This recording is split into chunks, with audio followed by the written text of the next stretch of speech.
And Foldr is probably one of the most powerful of all of them. You could actually implement filter and map using Foldr. And Foldr is really similar to Foldr. But what is important noticing is Foldr doesn't actually need to produce a list. And that's the most important aspect of it all. So when we have Foldr, what you're pretty much doing is you're actually nesting arguments. So you parameter pass a lambda supporting 2 arguments. So pretty much what it does is if you have a function f, we throw it to x, x1, f, x2, f, x3, f, x4, f, x5, and so on and so forth, till f6, and then base. Now, when you have base is actually provided too. So I'm going to do a quick example just to make things a little bit more clear. It's going to be very confusing at the beginning. It took me a while. At first I didn't even fully understand how it worked. I just got an intuition of trying so many times of playing around with Foldr. But I'll give it a shot with you guys, so I'll just make these numbers a little bit nicer. So I'll just keep it at 1, 2, 3, I'll make this 1, 2, 5, 6.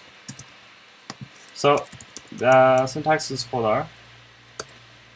Then we do, let me think, lambda xy plus xy.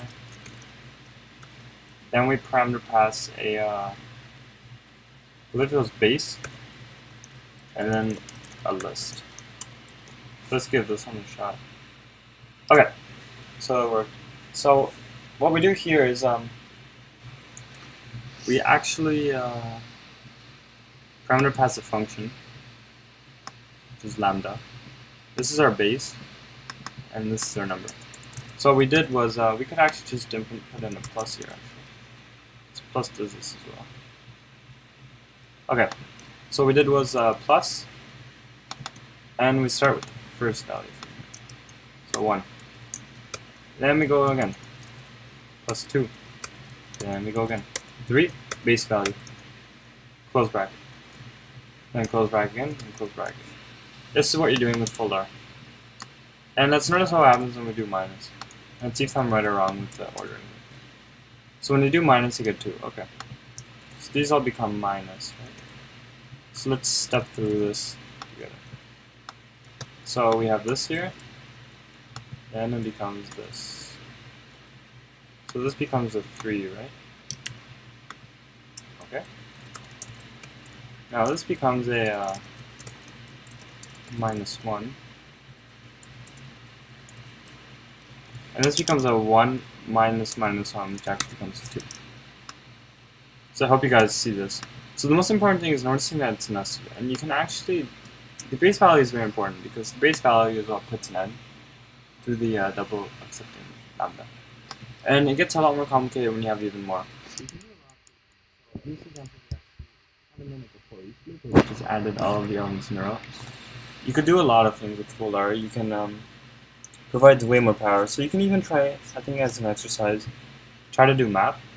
So notice when you do map, you actually do f at the first value, f at the second value, f at the third value, f at the fourth value, etc. Right? So what you want to do is you want to do some sort of like append to each of the different functions. So you want to append a list with all of these different functions all together. So what you could do is you could have like a lambda, and I probably won't finish this implementation for you guys. I'll get you guys started. So you have the x and y, and the y value is the list that was already completed so far. So I want to append, and I also want to pass a function. So let's say I want to do add 1 to the x value, and then I want to append the list y, and then I start with an empty value here, and then I start off with a list of numbers x. So let's give this one a shot. So something messed up. Oh, no.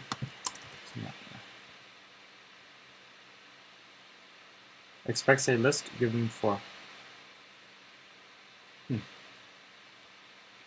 Expects a list given 4.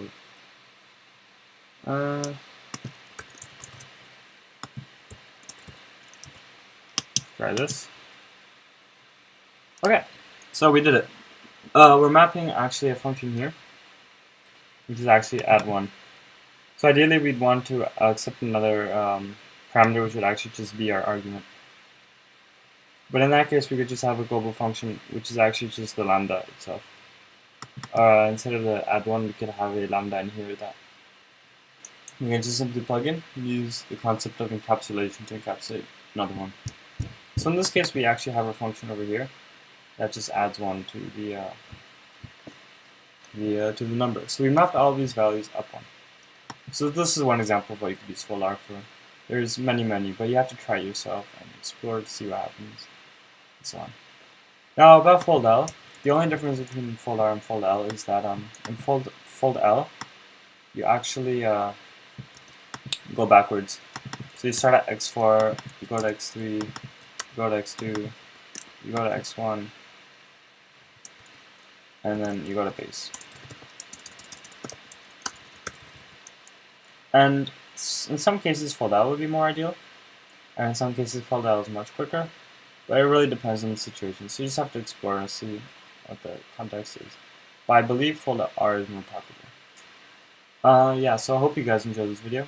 Hopefully you learned something. And in the next video, I'll be covering build list, which is also an important function you guys should learn. And it's not as tricky as Foldr. Foldr is definitely the hardest, but it's a little bit more tricky than map and filter. So I hope you guys will definitely watch that video.